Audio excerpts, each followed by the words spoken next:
I love you so much. I've got this, and I have this. What if, Akela, I held on to the ball? This is for your benefit, I promise. It might seem torturous to Akela, but you would not be able to hear me if she had her ball. If you are subscribed to my channel or somebody that views my content, there's a really good chance that you're interested in either van life or a nomadic lifestyle or something along those lines. And I know that one of the biggest roadblocks for people is how to financially support that lifestyle. So you might be searching van life videos, looking at van bills, maybe you want to live in a camper or an RV or a bus or just live nomadically and travel the world, but you're like, how do people do this? So I wanted to make this video to give you some ideas and share how I make money on the road, how my brother makes money on the road, how I've made money in the past, and hopefully give you a big long list or at least spark some ideas. So I think I have a pretty well-rounded list of ideas for you. Can you not chomp on it while I'm talking to people? Okay.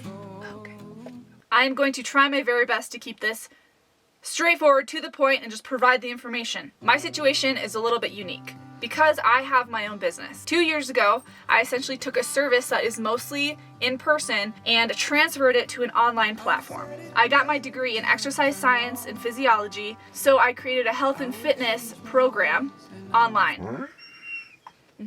So I take on one-on-one clients and everything is online. Their programming is through an app. I watch their nutrition logs all on an app, and we meet face-to-face over Zoom or FaceTime once a week. So that business is what sustains this lifestyle. Am I making a fortune off of it? No.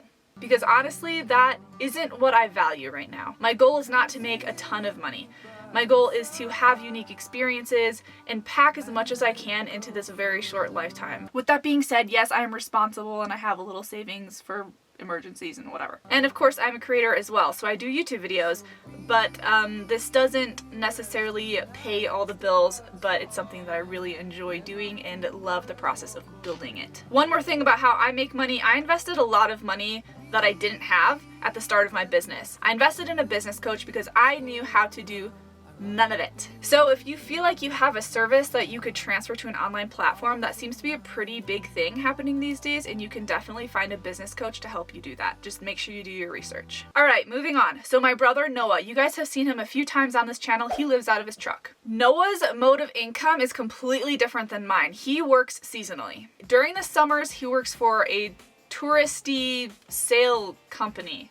Oh my god, I don't know how to say this. Basically, they attract tourists and they do tours on sailboats, and he works as crew, as captain, and then in the parasailing part of it as well. So he only works a few months out of the year. He works really hard, makes really good tips, and then he travels for the rest of the year and lives really minimally. And honestly guys, the living minimally part, that's the key. Similarly, my friends Gary and Siobhan live out of their camper. Right now they're located in Tennessee. Gary often does river guiding and Siobhan works for theater. They would find an area where Gary could be on the river and then there was a theater nearby. Both of them together just utilized their skills and found places where they could make that work. So far we've talked about creating your own business if that's something that is appealing to you. That took me a lot of time to build. Working a summer job that provides a lot of tips, and then using your specific skills like river guiding or working for theater to find areas where you can kind of plant yourself for a season or two. And moving on, the next thing I want to mention is wilderness or adventure therapy. I worked for a wilderness therapy company for 3 years.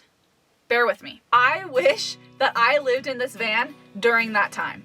Because usually with wilderness therapy or adventure therapy programs, the staff have pretty awesome shifts. Well, some people hate them, but I loved it. The company that I worked for, my shift was 8 days completely in the field, in the backcountry, and then you have 6 days completely off. Guys, that's 6 days completely off. Do you know how much adventuring you get done in 6 days? On top of that, because you stay in the same shift, if you need to take a shift off or want to take a shift off, that means that you get 3 weeks off because you would normally have your 6 days off and then your 8-day shift and then your 6 days off. So when you take away that 8-day shift, you literally have 3 weeks off. My brother and our good friend Nathan, we all took a shift off together and we just flew to Norway and Sweden. It was awesome. I do know of some adventure therapy programs that the staff has, I think, 4 days on, 3 days off. So you can kind of search and find the type of client that you want to work for, the type of company you want to work for, the type of pay you want to work for, and the type of schedule you want to work for. Generally, for things like that, you do need some sort of degree, but as far as specific experience in the field, I would say 98% of the time they train you on the job.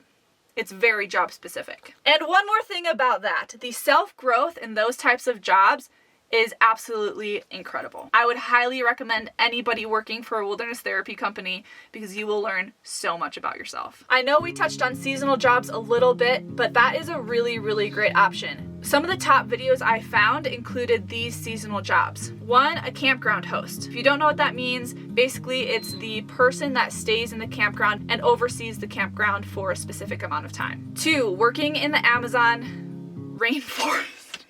I don't mean rainforest. What I meant to say is warehouse. That is just a really short gig that you might be able to get around the holidays, and it can pay quite a bit.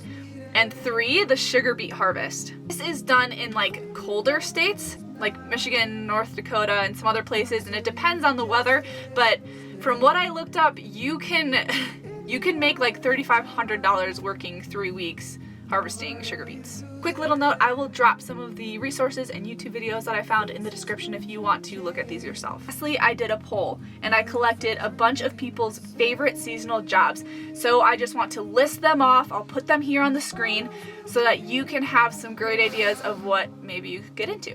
Being a server or a bartender at restaurants, you're working for tips and you can easily leave and come back to those types of jobs. Tour guiding can be great, especially if you have specific skills like canyoneering, fly fishing, hiking, and of course social skills are good for those types of positions. Whitewater rafting guide, working for any national park. Working at REI. Actually, I have a friend that works at REI. She absolutely loves it.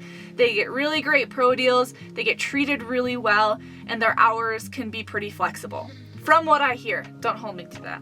Strawberry picking. Skiing or snowboard instructor, working for a landscaping company, tree planting. There was actually a woman that commented on my YouTube video a little while back and I asked her about this, and she lives in Canada and does tree planting as a seasonal position. That sounds so cool. That's something I would totally love to go do. Stupid pandemic. Any tourist attractions, so this person specifically said zip lines, and people tip great. Working for music festivals, working on organic farms. This can kind of coincide with woofing, but this guy says that there are lots in Flagstaff and Sedona. Working at Home Depot or Lowe's. There's a lot of national... Victoria's Secret warehouse for Christmas orders. Asparagus harvest, or working in an ice cream shop. Working as a park ranger. So this woman said working at the Lander Bar in summer. There are a lot of places in higher elevations that really explode during the summer, during like touristy times. So finding positions like that can be super fun. Not to say I've ever done it, but I hear it's super fun. I do have a few recommendations for websites for seasonal jobs. I suggest you look at coolworks.com. With this website, you can filter out what states you want to be in, what season you want to work, if you want to work for national parks, and really find what you are looking for. There are always options like workaway and woofing. The cool part about workaway or woofing is oftentimes you might not get paid for your labor, but essentially you can be working for food and housing and that kind of stuff. The only thing I suggest with that is to really make sure that you look at reviews and talk to people that have been in those areas or worked for those specific people or communities. If you are somebody that's looking at nomadic lifestyle and wanting to travel the world and not necessarily live in like a van home, I would suggest searching Sorelle Amore. She has a lot of really great tips and tricks, and she's been doing this for many years. Obviously, international travel is not my thing at this point because I have a daughter. If you are somebody that is looking into flying to these states to woof or whatever it may be, make sure that you check out Hopper and Kayak. Those are two great apps where you can kind of select a date range of flights and you can see when would be the cheapest option for you, and it can track flights for you. It's super great for cheap travel. I think all of the things that I touched on and shared can be a really great launching point. Of course, this is going to be such an individual decision, and there are a lot of different aspects, characteristics, wants and needs and whatnot that come into play for each individual. I do want to end by saying it's not easy. Making money on the road or learning how to hustle, doing seasonal jobs, it's not always glamorous, it's not easy. Sometimes it's about taking some risks or just not having a lot of money at times. I know. You don't even work. You just model. Yeah. On the flip side, I know that there are very, very, very wealthy van dwellers out there. I don't know any personally. I also don't know what they do. Yeah. As you are deciding what kind of things you want to do to make this a reality, I suggest that you add 3 more things to that list. Number 1, start simplifying your material belongings. Just start getting rid of shit. Half of your stuff you probably have no idea you even own. Each week, just donate a garbage bag, and slowly you'll realize that you need very, very, very little to be genuinely happy. Number 2, stop wasting stuff.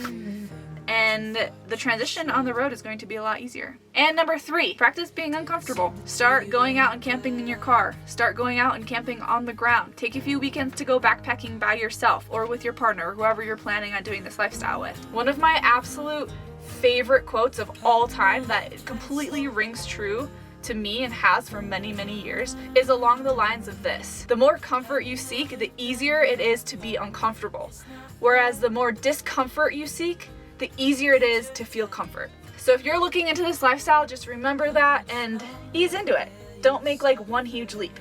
Unless you want to, and then sweet, go for it. Just know what you're getting into. I really hope that this helped answer some of your questions. I know there were a lot of you curious about how I made money, and hopefully this gave you some ideas outside of what I do and outside of what Noah does, so that you can work towards this lifestyle. If you have any other ideas or great seasonal positions or anything that you can think of to help people in this way, feel free to put it in the comments so that other people can search through the comments and maybe get some more ideas. And lastly, please give this video a like if it helped in any way. Do you want to tell them the rest? Subscribe if you are not already subscribed. And I know that you guys are looking forward to seeing our adventures. Don't worry, an adventure vlog is coming up next week. So, we will see you then. Woo! You got it! No, don't step on that! Akela was headed to her little perch, which you are currently perched on, so.